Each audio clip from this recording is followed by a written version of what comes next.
আসসালামু আলাইকুম বন্ধুরা, আশা করি সবাই ভালো আছেন এবং সুস্থ আছেন। তো দাখিল পরীক্ষা 2025 সালের যে পরীক্ষাটা অনুষ্ঠিত হবে গণিত, সেটা যে সম্পূর্ণ সাজেশনটা রয়েছে সেটা নিয়ে চলে আসলাম আমাদের মাঝে। তো গণিতের এখান থেকে আমরা যে সাজেশনটা দেবো, এখান থেকে আপনি 80 থেকে 90% ইনশাআল্লাহ কমন পেয়ে যাবেন। তো এখানে অধ্যায়ের নাম এবং মূল বইয়ের প্রশ্ন নম্বর কিন্তু আমরা এখানে দিয়ে দেবো। তো এখানে সেট ও ফাংশন এই অধ্যায়ের আপনার 2.1 অনুশীলনে এখানে আপনার 1, 4, 6, 7, 8 গ, এটা কিন্তু আপনারা গ এর জন্য পড়বেন আর কি, গ নম্বর প্রশ্নের জন্য পড়বেন। এরপরে উদাহরণ আপনার এখানে 2.2 উদাহরণ এখানে আপনার 18, 21, 23টা বেশি গুরুত্বপূর্ণ। এরপরে আপনার এখানে 24, এরপর 25টা বেশি গুরুত্বপূর্ণ এবং অনুশীলনী এখানে আপনার 12, 13, 14, 15, 16, 18, 23 অনুশীলনের হচ্ছে এই কয়েকটা অঙ্কগুলো আপনারা ভালোভাবে দেখবেন। এরপরে আমরা আসি বীজগণিত রাশি। তো এখানে আপনার 3.1 উদাহরণ এখানে 7, এরপরে 7 নম্বর উদাহরণটা ভালোভাবে আপনারা আর কি ভালোভাবে দেখবেন এবং পড়বেন। এরপরে আপনার অনুশীলনের থেকে আপনার এখানে 5, 6, 7, 8 নম্বর অঙ্কটা করবেন। এরপরে আপনার অনুশীলনে এখানে আপনার 2.2 উদাহরণ আপনার এখানে 16 এবং 17 নম্বরটা ভালোভাবে দেখবেন। এরপর অনুশীলনের থেকে এখানে আপনারা পড়বেন 7, 10, 12, 13, এরপরে 15, 16। এরপরে 3.3 উদাহরণ এখানে আপনারা পড়বেন 28 এবং অনুশীলনের থেকে পড়বেন 3, 5, 6, 10, 12, 15, 16, 18, 21 এই কয়েকটা অঙ্ক ভালোভাবে করবেন।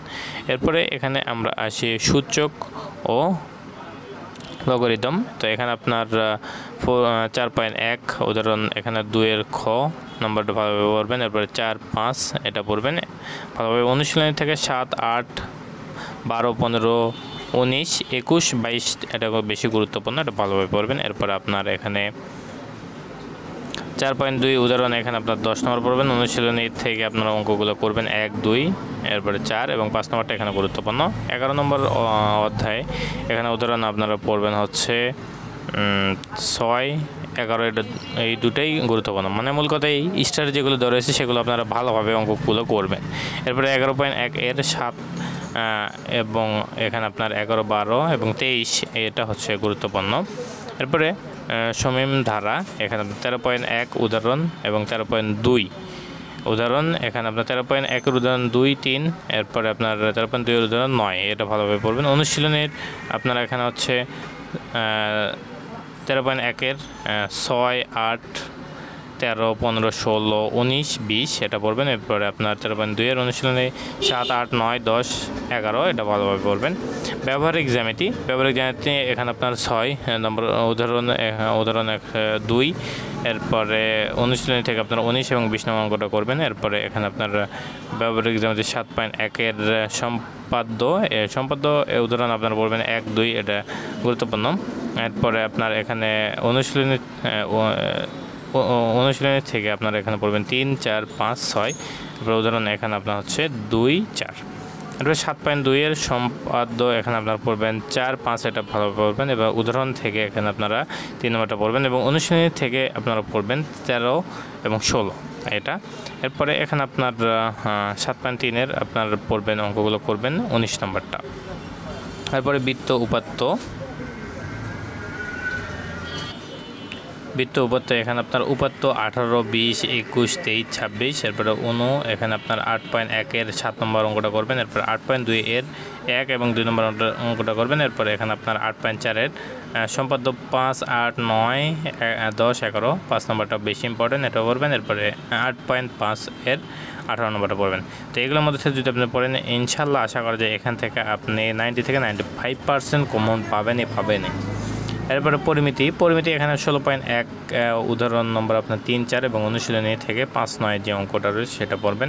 এরপরে 16.2 এর উদাহরণ নম্বর আপনার ধরেন 9 এবং 14 এবং অনুশীলনী থেকে 5, 6, 9, 10 এটা পড়বেন। এরপরে আপনার 16.3 অধ্যায় উদাহরণ নম্বর আপনার এখানে 21, 26, 27 এবং অনুশীলনের অঙ্কগুলো করবেন আপনার 6, 8, 9।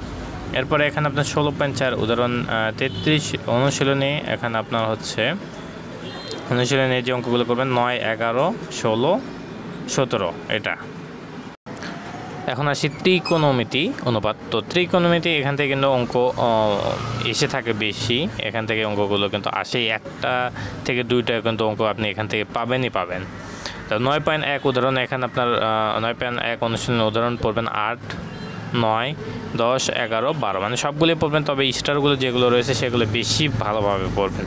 অনুশীলন থেকে আপনার এখানে 10, 16, 17, 19, 20, 21, 22, 23, 24, 25 এইগুলো ভালোভাবে পড়বেন। এরপরে 9.2 উদাহরণ আপনার এখানে 14, এরপর অনুশীলনী থেকে আপনি পড়বেন 16, 17, 18, 19, 20, 21, 22, 23, 24, 25, 26, 30।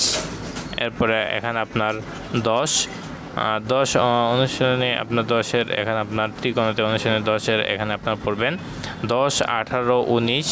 এরপরে এখানে আপনার কাজের যে ইয়েটা রয়েছে সেটা পরিসংখ্যান। তো পরিসংখ্যানে এখানে আপনার কোন নম্বর কেন্দ্রীয় প্রবণতা কাকে বলে, এরপরে এর পরিমাপ কয়টি ও কী, মধ্যক শ্রেণী, মধ্যমান, প্রচুরক শ্রেণীর মধ্যমান, এরপরে ক্রমযোজিত গণসংখ্যা নির্ধারণ করার এটা এইগুলো ভালোভাবে পড়বেন। এরপর আপনার খ নম্বরটা রয়েছে দেখেন, মধ্যক প্রচুরক সংক্ষিপ্ত পদ্ধতিতে গড় নির্ণয় করো এটা। এরপরে এখানে আয়ত্ত লেখো এবং বহুভুজ বড় লেখে, তো এই যে অঙ্কন করো, তো এইগুলো ভালোভাবে পড়বেন।